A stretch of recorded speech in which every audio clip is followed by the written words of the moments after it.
Yan, halos isang linggo nang nag-uulan, kadadaan lang ng bagyong si Enteng. So itong ating waterproofing ng bahay ay halos magto 2 years na rin. So dahil sa maraming may mga nagtatanong kung kumusta na yung waterproofing, ginamit ko yung elastomeric waterproofing, kung ano yung condition niya hanggang ngayon. So naisip ko na i-review, ipapakita ko sa inyo na ito yung panahon na I think tama-tama siya na dapat siyang ipakita kung kumusta na yung ating waterproofing sa roof.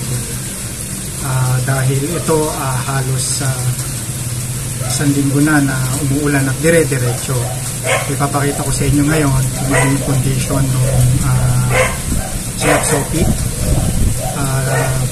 para makita natin kung gaano ka-effective yung elastomeric waterproofing na ginamit ko dito sa bahay namin dito sa May Province. Sa mga interesado, tara, samahan niyo ako.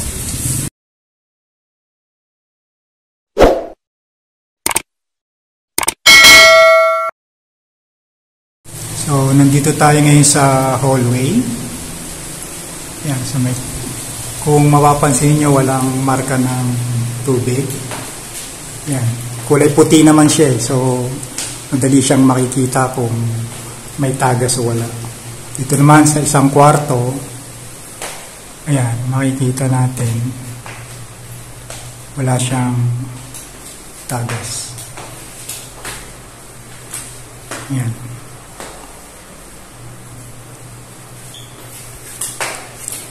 Dito tayo sa isang kwarto. Ayan, makikita nyo. So, wala siyang watermark.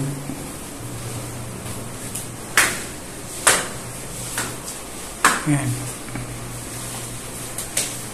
Punta tayo naman sa isang kwarto. So, dito, yan. Malinis. Walang watermark.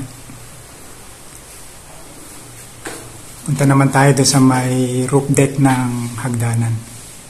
Itong sa toilet yan, makikita nyo kasi may ceiling yan so hindi natin makita yung Pero kung merong leak yan, syempre makikita natin, di ba? Dapat may yan wala. Ito yung sa toilet.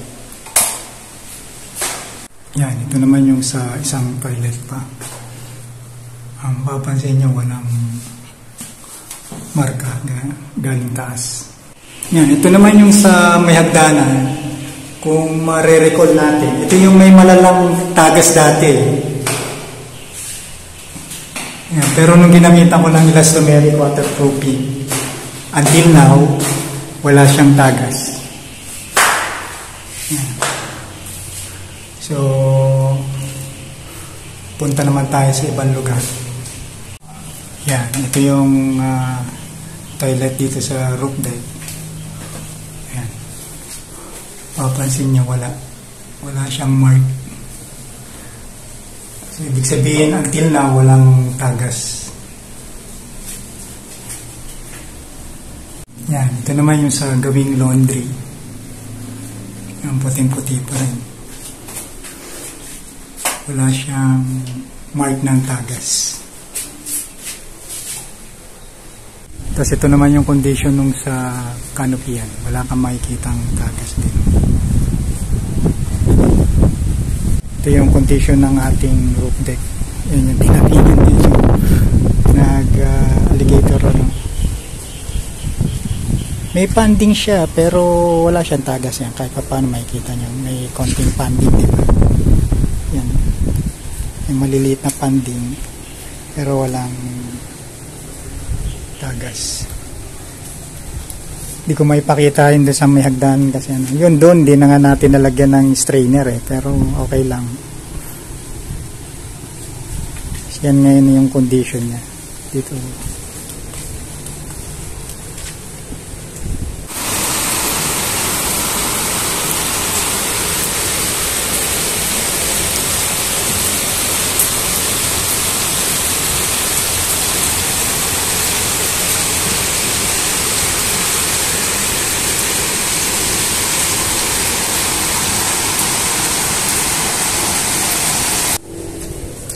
So sa mga nagtatanong, so ayan, sagot ko na yung inyong mga katanungan, yung physical evidence na until now yung ating in-apply na waterproofing ay effective despite na dire-diretso yung ulan at may konting panding pa nga dito sa may deck, ay wala pong leakage until today na binidyo natin.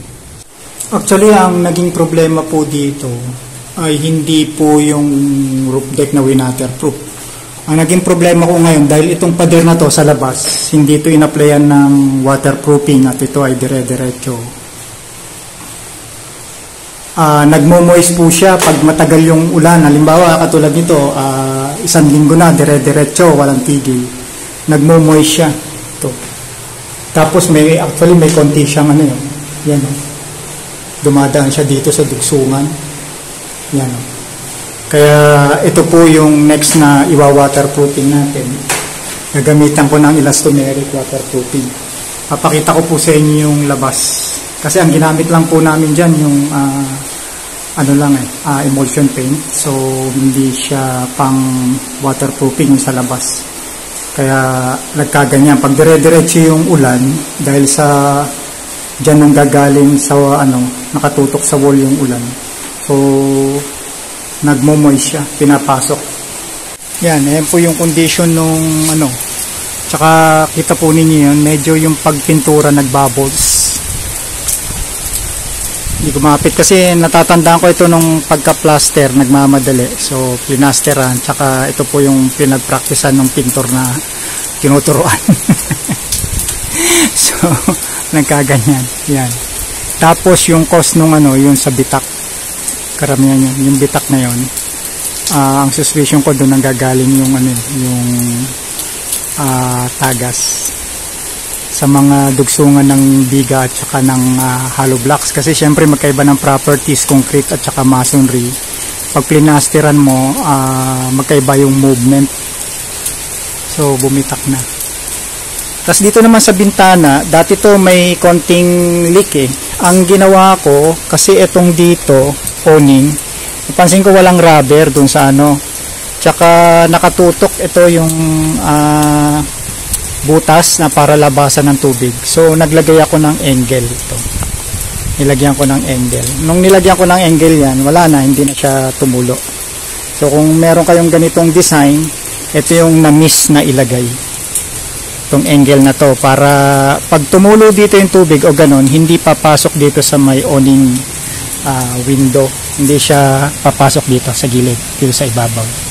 Kasi minsan may konting gap. Tapos ito yung wala siyang rubber yung nilagay. Kaya nagkaroon ng konting leakage. Pag malakas ang ulan, pumapasok doon. So pumapasok din siya sa loob. So nung napansin ko yon, naglagay ako nito. Yan lang. Tapos lahat sila nilagyan ko. Ayos na, na-solve na yung problema. Ayan. Malakas na naman yung ulan, guys. Ganyang kalakas ang ulan dito, bugso-bugso simula nung yung bagyong Enteng, yung Karina, tapos ito bagyong Enteng. Tamang-tama, nandito ako sa bahay, so tinignan ko na rin kung ano yung condition at ano pa yung mga problema para magawa natin ng paraan. So ang isa nga sa nakita kong problema, itong wall na to, dapat applyan ng waterproofing. So meron naman ganyang kulay na elastomeric waterproofing yung so hindi maglalayo yung kulay. Pag maganda yung panahon, a-applyan natin siya. So guys, ang recommendation ko base sa aking experience dito, kung meron kayong ganitong wall na diretso, walang breaker, tapos kasi usually yung ganong crack kinakatan yan, tapos nilalagyan ng sealant. Ito hindi na ginawa. Mas mainam na applyan nyo na ng waterproofing, paniguro na,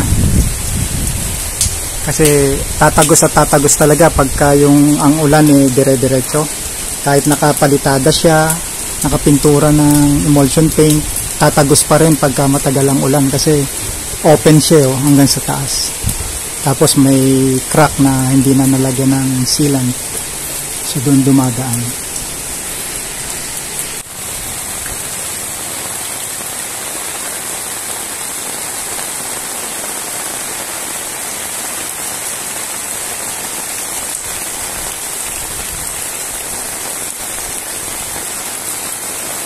So hanggang dyan lang po. Maraming salamat po sa inyong panonood at sana po ay nabigyan ko ng tamang impormasyon yung mga nagtatanong kung effective ba o hindi yung aking ginamit na waterproofing. Hanggang sa muli, ito pang inyong lingkod, si Papa Rolly, nag-iiwan ng maraming pagpapasalamat.